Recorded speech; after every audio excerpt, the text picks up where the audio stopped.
Hello, hello. Welcome to Daughters of the King. Speaking to Daughters of the King. Tisha, I'm Sheree. and we're on episode 18. Wow, that's a lot. We talk a lot. We do. And what is our topic? Topic today would be curriculum. Yes, we're gonna look at some different curriculums that how I kind of choose curriculum because I think it could be a headache. It could be a curriculum overload. Yeah. Because there's so much now that they didn't have 10 years ago. Like there's just a lot of different variety of curriculum that you can use. So just little tips to help you navigate through it. And then you're going to give the take on the public school curriculum. Private school, what to look for and what not to. That's really good. So we're always trying to ball on a budget. So I guess you need to... Yeah. You can start. No, you can start because you have the verse. Oh, yeah. Just kidding. Okay. So I have Matthew 6:19, and it says, "Do not lay up for yourselves treasures on earth, where moth and rust destroy, and where thieves break and steal, but lay up for yourselves treasures in heaven, where neither moth nor rust destroys, and where thieves do not break and steal. For where your treasure is, there will your heart be also." And that's so important because it's counterculture. We're told by the media, we're told by the collegiate institutions. I think both of us are kind of come from we both have a couple degrees, and in school they teach us, why would you want to be a stay-at-home mom? It's so stupid, right? Oh, it's such a waste of a life and waste of time, where the truth is, because the devil can only counterfeit, he can't create, right? So the biggest thing is that our treasures should be our children. Our treasures should be so many things that are fleeting, right? So it shouldn't be things that are fleeting. It should be people. People. That's our treasure because it's the only thing you get to take. And we would go to my husband's an amazing provider, so we would go to Six Flags, and it's like a theme park, and we would go, and he would say, "Oh, well, I'm going to do this." He'd get like this membership that we could go and come and go as we please. But I was like, okay, we're going to get our money's worth. So we would go from open to close. We would shut it down. We would be there right when they opened and stay there until they closed. And the kids would say, "Well, can we buy this? Can we buy this?" So, no. We collect memories, not stuff. So, and then really, I mean, a lot of the things we would do, I mean, even their middle school friends in school would remember a lot of that. So, so an investment in your kids' education, you can write it off. I didn't know this until this year, but you can write off, even if your state doesn't have a traditional homeschooling curriculum or program that's run by the state. You can actually write off a lot of this stuff for educational expenses. Didn't know that until this year. Wish I would have known that sooner, but that's okay. I know either. Yes. So what you pay for sports, and again, talk to your states and your tax accountant, to double check. But absolutely, 100%, you can definitely. Sorry, that is my child. You can always.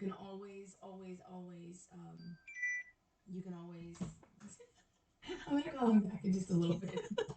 You can always just double check with your tax provider. But I mean, I'm always looking for those write-offs because I just feel like we pay way too much in taxes and we're not getting any benefit from it. So very true.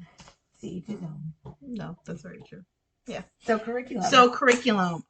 So one of the things I like, we're not getting any advertisement or we're not paid for this, but I really like to get this little they send it every twice a year. It's christianbook.com, and so they have a homeschool catalog that they send every year, and I really like it because it gives me an opportunity to go through and look at what's new, what's been around, and then for each age group, and they break it up by like the company, Classical, they break it up by a Becca, like like if so, they'll have like a whole page for the Becca thing. They'll have a whole page for Becca's my favorite, by the way. like art electives. So that way you could just go and say, okay, I just need to look for math, or I just need writing, English, whatever it is. And then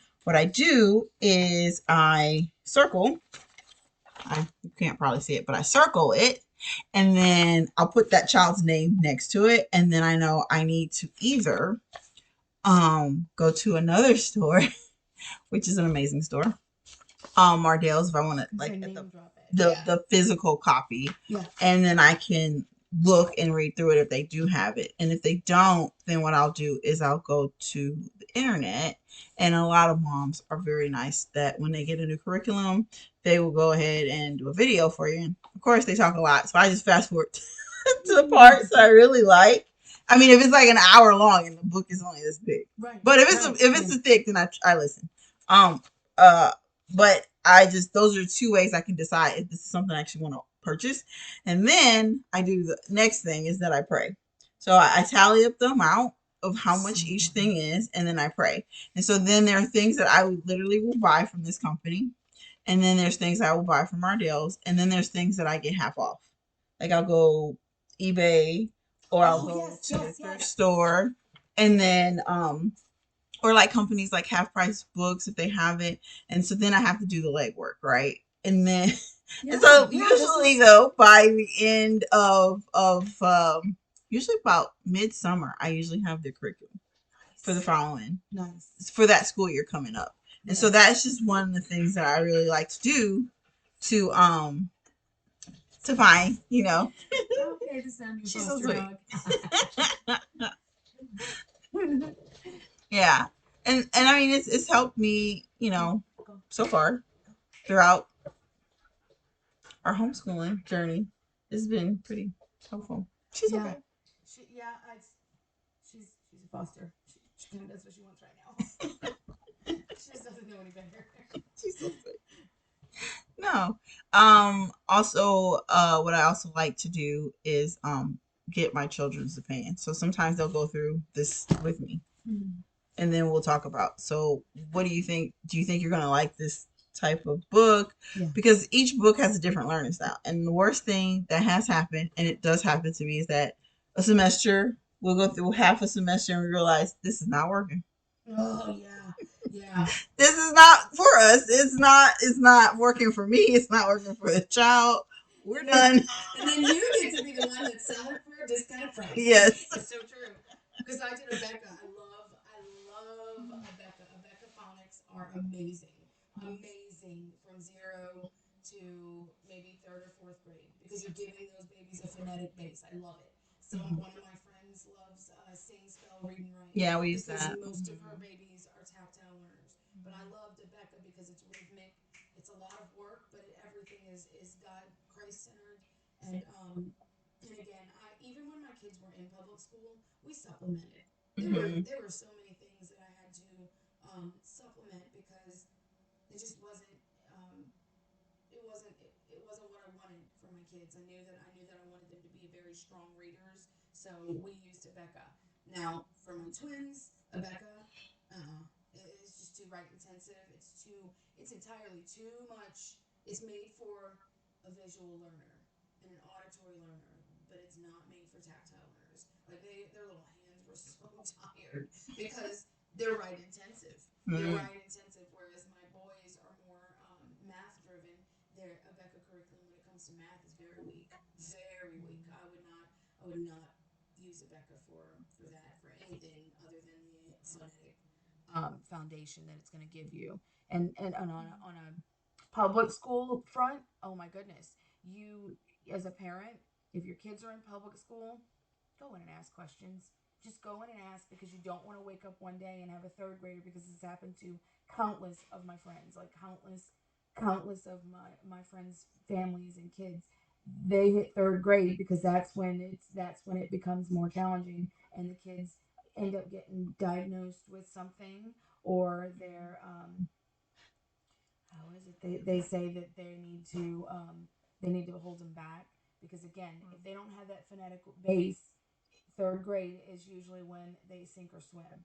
So I was very cognizant and aware of what was coming, because that's the pendulum. And go into the school and ask questions. Whoever is doing the English, usually first or third grade, every school we've been to, it's one teacher.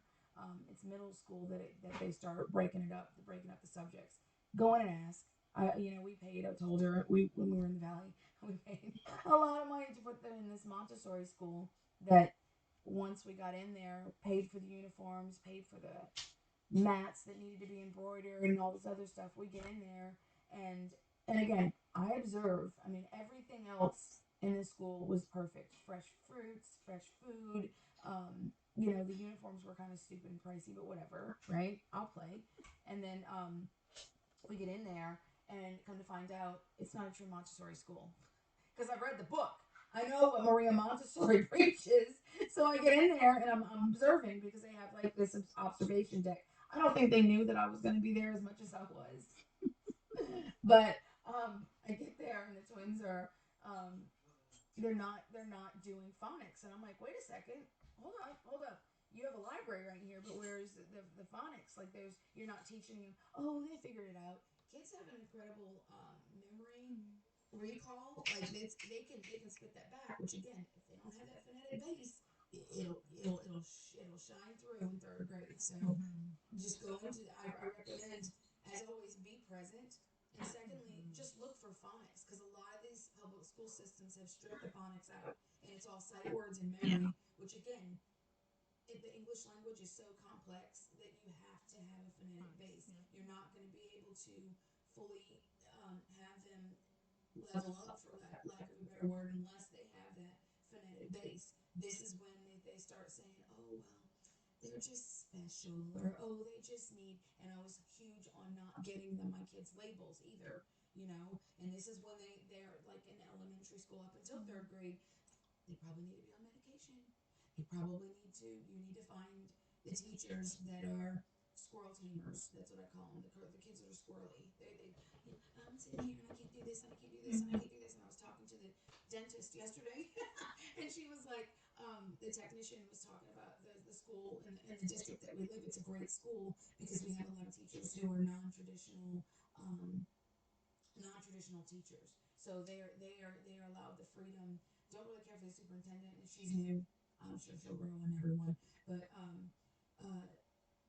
don't care for the superintendent. But by and large, the teachers are given every opportunity to deviate from the curriculum, as long as in the end their test scores are going to be there. And we had several teachers that were just you're looking for those teachers that are quirky, that are like, hey, how's it going, and they kind of get under your skin. Those are the teachers that kids connect to, especially if you have non-traditional tactile learners, the ones that are like, hey, I'm going to let you play music in the class if you guys earn it. And like I said, we've been really blessed to have you know parents and teachers, or teachers who appreciate the smothers, like myself.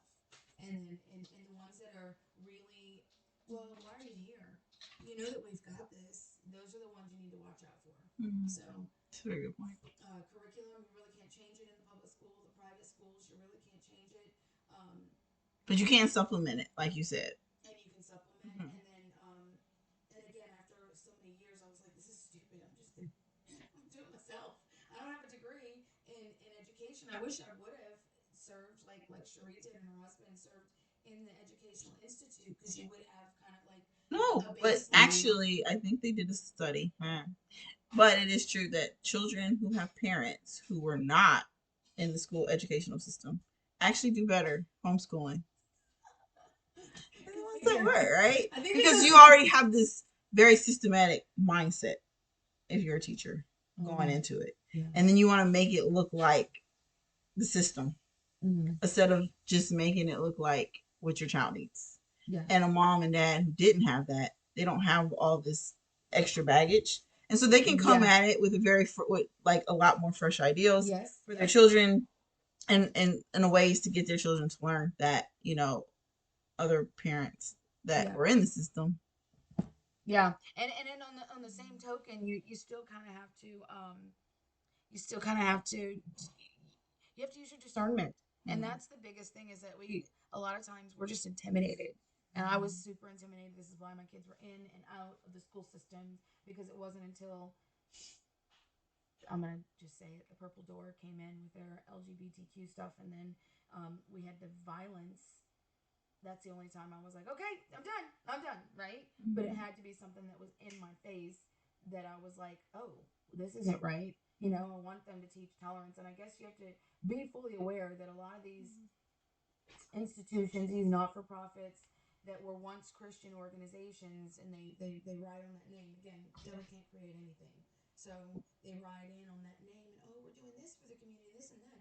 And they do it in the guise of tolerance, and then there's an agenda behind it. And it wasn't until, again, my kids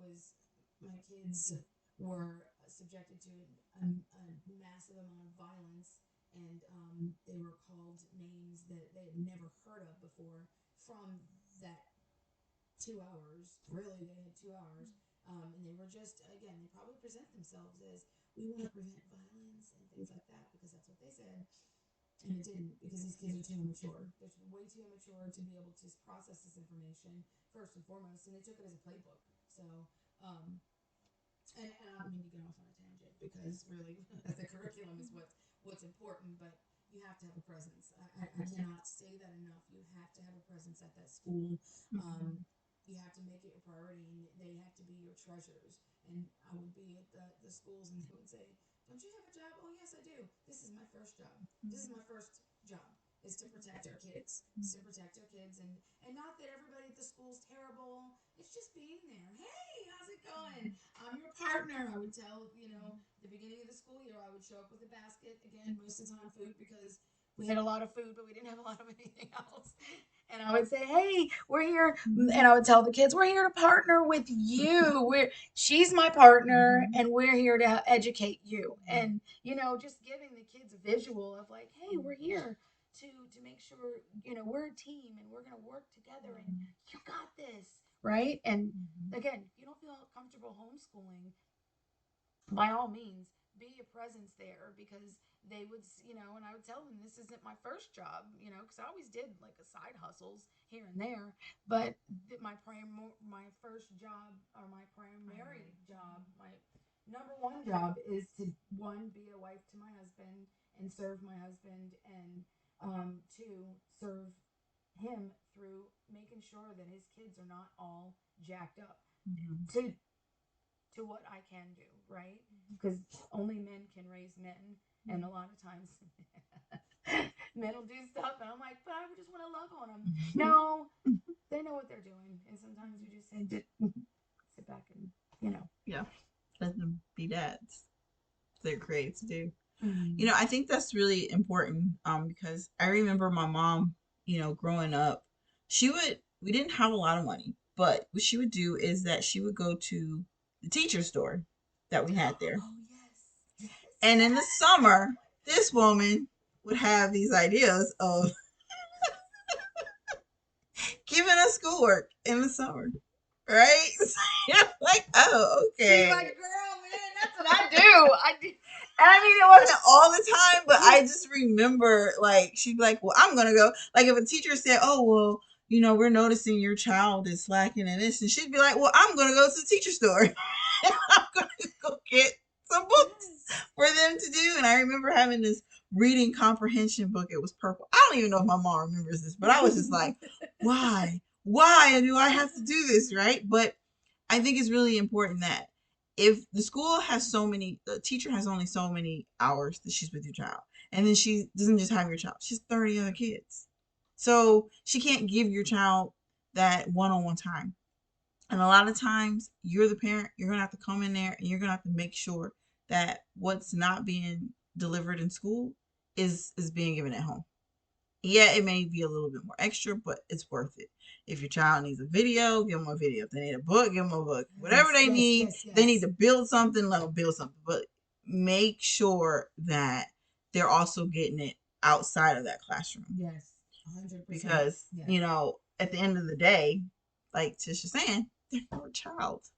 It's like, you don't want them coming back saying, Mom, I have to come live with you because I You're like, know. no, baby. I kind of feel I like mean, that's a win though. that's like, yeah, but I mean, that's like if you always want to be a fallback, but you don't really want to be. I mean, you want to be the fallback, but you want that to be like so far back that they're doing so well that's not even gonna cross their mind. That's true. That's very They're true. like, whatever. Yeah. Yeah, that's 100% facts. And really, just seeing it as you know what I'm gonna because nobody wants a dumb child. I saw this movie called Bad Moms. You need to watch this movie if you guys haven't watched it. You need to watch this. Not with your kids. Okay. But it's just when one of the moms was like, "You stupid little bastard," like, and again, the comical part, it sounds really harsh, but it was so funny because it just was like we're moms, we do what we can do, right? At the end of the day, it is a really bad. It's not a good movie to watch with your kids, but it made me and my friend realize that we can't live in regret. That's the first and foremost is being a parent. You do what you can do. You the Bible says wisdom is crying out from the streets. That's what we're trying to do is pass on the wisdom that we've learned, right? Because none of us have it together. And the parents who are like, "Oh, I have this." I'm like, "Oh, okay." Because it's going to be a matter of time before lightning hits them or strikes them because the man, and I'm telling you, it's something that I've seen every state we've been to, every place we've been to. You're looking at the moms that not my child. Yeah, yeah, okay, and theirs are the kids that are doing the crazy because at the end of the day, these are our kids only for a season, like you said. We don't have and we need to equip them and empower them to be able to stand on their own and not only survive, but we want them to thrive. We want them to have their shoulders back. And man, my daughter, she's I love her so much. And she is just so pro choice. And I was like, no, you're pro death. And she's telling me about these kids that are, and again, she is the child that I wish I would have known more. I know that all things work together for those all things work together for its good. So at the end of the day, she's going to be a powerful tool. But right now, she knows everything. And why? Because I had her shoulders back. I know what I need to do, and I know this and that. And yes, you want to give them that confidence, but be careful about the influence that these institutions have. Be fully aware that everything they're treating as tolerance will be used against you as the parent. I promise. God is good. Yeshua will always cover you. So I'm just telling you, as a mom of a married child who is very much so educated and indoctrinated. She's 100% indoctrinated. She was telling me about the kids in Hamas and oh, this is so terrible and this and that and they're murdering children and I was like, I know, and they're murdering children in the womb too. And shots fired. I don't know why I said that, but I'm just Mic drop. And I was like, yeah, I don't know how, and I forgot who I was freaking talking to. I forgot because we all need to go through our own walk, right? And I never wanted to offend, but boy, after 5 seconds, it spiraled, and I was like, what happened? Like, what? Wait, what? And then I had to go back and remember. It's talking about abortion. I forgot. So and again, I don't know where you guys stand, but I'm 100% pro life. At the end of the day, I see the demonic uh, undertones. So I'm gonna say if back in the days the Mayans were sacrificing their children demonically sacrificing their children for money, we're doing the same thing in America. And again, we're supposed to be talking about curriculum. I just think we need to educate our children. That's Well, but one of the things that you can do is you can go and see if you can see the curriculum ahead of time yes, in the school. yes. And if you can't, have your child bring those books home and ask the teacher, are there other supplementary things that you're doing that I'm not seeing? And can I see them? I need to see them. Not can I need to see them. And I need to know what they're talking about. Because if you can go through it and take that time, then you can come and say, oh, well, this is going to have some damage control when they talk about this. Or I don't want them there when you're talking about this because we don't believe in this. Yes. And I think it's really important that, like you're saying, you need to meet the teacher. You need to get to know them, make friends with them, but also let them know that you do care about what is going to go in your child's mind. And obviously there are going to be things like at the dinner table that happen with friends, lunchroom, or in recess, where you're going to have to do damage control because somebody said something, right? And they're like, well, what's, and you're like, okay. And I think that's why mealtime with family is also really important, because that's the time you get to find out some things that maybe, would never have came up if you didn't have to, have that time to sit down with them and just talk. Or, I don't know why kids like to talk right before bed. Like right before you're about to close your eyes, they want to have these really deep, meaningful conversations. And you're like, wow, right now? I had a friend tell me that, and I was like, no. And now I'm living it, and I'm like, really? Really?